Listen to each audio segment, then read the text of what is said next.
Hi అండి, ఎలా ఉన్నారు? Welcome to Shivakumari kitchen.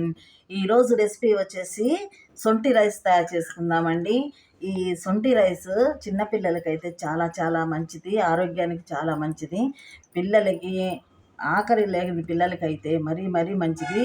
అజీర్ణం చేసిన వాళ్ళకి, జలుబులు చేసిన వాళ్ళకి ఇలా తయారు చేసి పెట్టామంటే అసలు మనకి మందు బిళ్ళలు లేకుండా చక్కగా వాళ్ళు ఆహారం తింటారు. మనకి అన్నం తినని పిల్లలకైతే మాత్రం చాలా చాలా మంచిదండి. పెద్దవాళ్ళకు కూడా అజీర్ణము, జలుబులు అన్నీ తగ్గిపోతాయి. ఈ సొంఠి అంటే మీకు అందరికీ తెలిసిందే, చిన్నప్పటి నుంచి ఎప్పటి నుంచో మనం ఉపయోగించుకునే సొంఠి. ఈ సొంఠితోటి మనం ఇవాళ రైస్ తయారు చేసుకుందాము. చూడండి, ఇలా మనము సొంఠితోటి తయారు చేసుకుందాం అన్నమాట.